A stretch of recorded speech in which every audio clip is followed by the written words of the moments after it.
Hello बच्चों, let's read this question. A thermometer graduated according to a linear scale reads a value of x naught when in contact with boiling water and x naught by 3 when in contact with ice. What is the temperature of an object in degree Celsius if this thermometer in contact with the object reads x naught by 2? आइए बेटा, हम इस question का solutions करते हैं। हमें x note reading पड़ता है लीनियर स्केल की जब वो किसके कॉन्टेक्ट में होता है, बॉइलिंग वाटर के कॉन्टेक्ट में होता है बेटा। बॉइलिंग वाटर मतलब 100 डिग्री सेल्सियस के कॉन्टेक्ट में है तो हम उसका एक्स नोट रीड करते हैं। और जब वो आइस के कांटेक्ट में है, जब वो आइस बॉइलिंग वाटर के कांटेक्ट में है तो एक्स नोट किया हमने, ठीक है ना। और जब वो एक्स नोट बाई 3 हम जब मेजर करते हैं वो आइस के कांटेक्ट में होता है। जब 0 डिग्री सेल्सियस होता है तो हम उसका एक्स नोट बाई 3 मेजर करते हैं बेटा। और इसी प्रकार से बोला गया है जब ऑब्जेक्ट का वो टेम्परेचर क्या होगा, वो टेम्परेचर क्या होगा जब हम उसका कितना मेजर करेंगे बेटा, X naught by 2 reading measure करेंगे, वो टेम्परेचर क्या होगा बेटा।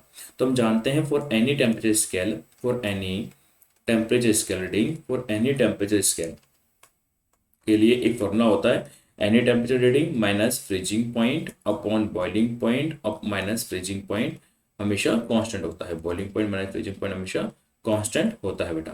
तो अगर हम वो अप्लाई कर दें तो एनी टेम्परेचर रीडिंग हमें फाइंड आउट करना है, ठीक है। और फ्रीजिंग पॉइंट कितना है, 0 है। बॉइलिंग पॉइंट कितना है, 100 है।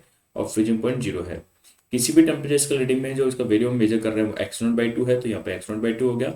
किसी भी टेम्परेचर स्केल रीडिंग में 0 डिग्री पर हम जो मेजर कर रहे हैं वो आपके पास एक्स नोट बाई 3 है, तो यहाँ पे 0 डिग्री पर हमने एक्स नोट बाई 3 को लिखा।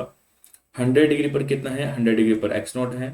और 0 डिग्री पर कितना है, 0 डिग्री पर एक्स नोट बाई 3 है बेटा। हमने इसको अप्लाई कर दिया। हम जब इसको सॉल्व करते हैं तो यहाँ पे 100 आएगा, 100 यहाँ पे जाके मल्टीप्लाई होगा पूरे को सॉल्व करने पर। तो आप देखेंगे कि जो फाइनल टेम्परेचर आपके पास आ जाता है वो यहाँ पे 100 इंटू 1/4 आ जाएगा।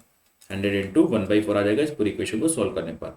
तो फाइनली आपके पास टेम्परेचर कितना आ जाएगा, 25 डिग्री सेल्सियस आपके पास फाइनल टेम्परेचर आ जाता है बेटा, 25 डिग्री सेल्सियस। और यही हमारे क्वेश्चन का आंसर हो जाएगा, मतलब डी ऑप्शन हमारा एकदम करेक्ट होता है। तो हम जानते हैं किसी भी टेम्परेचर स्केल के लिए any temperature scale reading minus freezing point upon boiling point minus freezing point हमेशा कांस्टेंट होता है। हमने उस कॉन्सेप्ट को लगाया, हमने उस कॉन्सेप्ट को लगा के हमने इजीली टेम्परेचर फाइंड आउट किया कि टेम्परेचर कितना होगा, 25 डिग्री सेल्सियस हमारा आंसर हो जाएगा। तो मतलब डी ऑप्शन हमारा एकदम करेक्ट हो जाता है। ओके बेटा, थैंक यू।